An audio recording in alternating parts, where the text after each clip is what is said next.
السلام علیکم ورحمۃ اللہ وبرکاتہ۔ بسم اللہ الرحمن الرحیم۔ الصلاۃ والسلام علیکہ یا رسول اللہ، یا رحمت للعالمین، یا رؤوف یا رحیم۔ جیسا کہ دوستو کل ہم نے سیرت نبی پڑھی تھی اور اس میں ہم نے ابرہہ کا حملہ اور آقا صلی اللہ علیہ وسلم کی جو نکاح کے بارے میں پڑھا تھا، تو آج ہم آگے سے اس کو سٹارٹ کریں گے، باقی کا بقیہ حصہ۔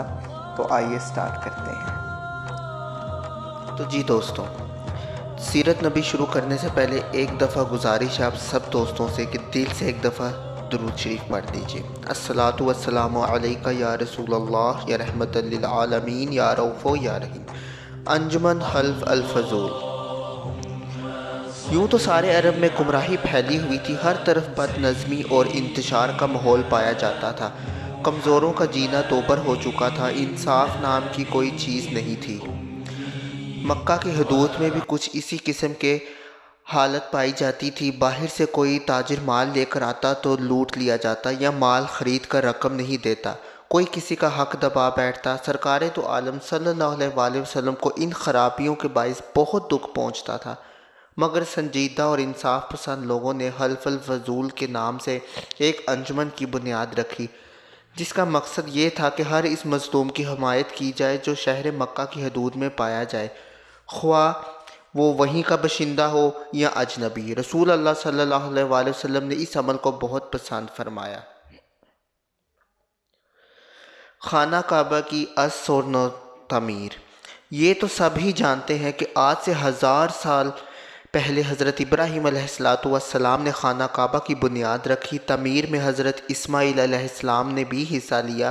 خانہ کعبہ جس حالت میں آج نظر آ رہا ہے، پائیداری اور خوبصورتی کے اعتبار سے قدیم کعبہ سے بہت فرق ہے۔ صدیاں گزر گئیں، آج بھی اللہ کا یہ گھر قائم ہے۔ کبھی ایسا بھی ہوتا تھا کہ خراب موسمی حالات اور بارشوں کی وجہ سے عمارت بوسیدہ ہو جاتی تھی تو مرمت کرنے کی ضرورت پیش آتی تھی۔ جب سرکار دو عالم کی عمر مبارک 35 سال تھی تو ایک مرتبہ پھر ضرورت پیش آئی تو تعمیر کا کام شروع ہوا۔ کام تو مکمل ہو چکا، صرف سنگ اسود رکھنے کی باری آئی۔ سنگ اسود رکھنا ہر شخص کے لیے ایک اعلیٰ اعزاز تھا۔ سرداروں میں سے ہر شخص یہ چاہتا تھا کہ یہ سعادت اس کے حصے میں آئے۔ اس کے لیے لڑائی جھگڑے کی نوبت آ چکی تھی۔ بعد میں اتفاق رائے سے یہ بات منظور ہوئی کہ اگلے روز صبح سویرے سب سے پہلے جو شخص صحن کعبہ میں داخل ہوگا، وہ جو فیصلہ کرے گا ہم مان لیں گے۔ دوسری صبح سرکار دو عالم کو صحن کعبہ کی طرف آتے ہوئے دیکھ کر سب نے ایک آواز ہو کر کہا، صادق آگے، امین آگے۔ سرداروں نے فیصلہ کرنے کا اختیار آپ صلی اللہ علیہ وآلہ وسلم کو دیا۔ آپ صلی اللہ علیہ وآلہ وسلم ثلاث مقرر ہوئے۔ آپ صلی اللہ علیہ وآلہ وسلم نے ایک چادر منگوائی۔ درمیان میں آپ صلی اللہ علیہ وآلہ وسلم نے اپنے مبارک ہاتھوں سے سنگ اسود رکھا اور اس کے کونے سرداروں سے پکڑوا کر حجر اسود کو خانہ کعبہ تک لے گئے، اس کی جگہ پر رکھ دیا۔ آپ صلی اللہ علیہ وآلہ وسلم کے اس منصفانہ فیصلے کی سب نے تعریف کی۔ رسول اکرم صلی اللہ علیہ وآلہ وسلم کا ہر لمحہ ہر وقت عبادت الہی میں گزرتا تھا۔ آپ صلی اللہ علیہ وآلہ وسلم ہر کام اللہ کی مرضی کے مطابق کرتے تھے۔ ایک مرتبہ کسی صحابی نے حضرت عائشہ رضی اللہ تعالیٰ عنہا سے دریافت کیا کہ حضرت صلی اللہ علیہ وآلہ وسلم کے بارے میں کچھ فرمائیں۔ حضرت عائشہ صدیقہ رضی اللہ تعالیٰ عنہ نے فرمایا، آپ صلی اللہ علیہ وآلہ وسلم کی زبان پر ہر لمحہ اللہ کا ذکر رہتا تھا۔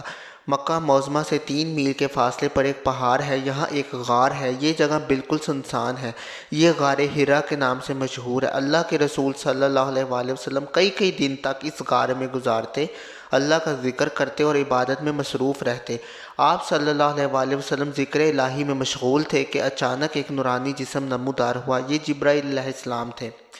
فرشتے نے کہا، پڑھ۔ آپ صلی اللہ علیہ وآلہ وسلم نے کہا، خیال نہیں کیا، ایسا معلوم ہوتا تھا کہ کوئی آپ صلی اللہ علیہ وآلہ وسلم کو پوری قوت سے دبا رہا ہے۔ پھر آواز آئی، پڑھ۔ آپ صلی اللہ علیہ وآلہ وسلم نے فرمایا، میں کیا پڑھوں؟ جواب ملا، پڑھ اپنے رب کے نام سے جس نے کائنات کو پیدا کیا اور انسان کو خون کے لوتھڑے سے پیدا کیا۔ پڑھیں، آپ کا رب بڑا کریم ہے جس نے قلم کے ذریعے تعلیم دی، انسان کو وہ علم دیا جو وہ نہیں جانتا تھا۔ یہ پہلی وحی تھی جو آپ پر نازل ہوئی۔ آپ صلی اللہ علیہ وآلہ وسلم منصب رسالت پر فائز ہوئے۔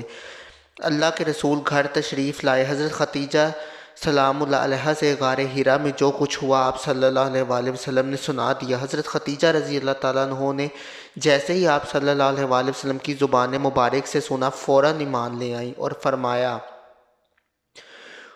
خدا کی قسم اللہ آپ صلی اللہ علیہ وآلہ وسلم کو کبھی رنجیدہ نہیں کرے گا۔ آپ رشتہ داروں کے کام آتے ہیں، سچ بولتے ہیں، بے کسوں کی مدد کرتے ہیں، ناداروں کا خیال رکھتے ہیں، مہمان کی تواضع کرتے ہیں اور نیک کاموں میں ہاتھ بٹاتے ہیں، بےہودہ بات نہیں کرتے۔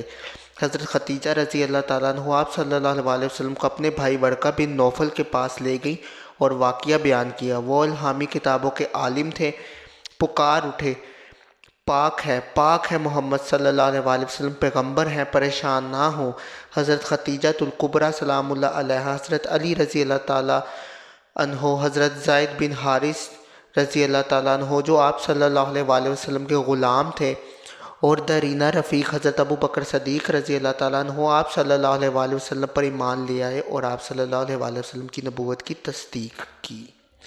آج کے لیے دوستوں اتنا ہی، باقی کا بقایا حصہ ہم کل پڑھیں گے اور میں بہت جلد ہی حاضر ہوں گا آپ کی خدمت میں۔ تب تک کے لیے اللہ حافظ۔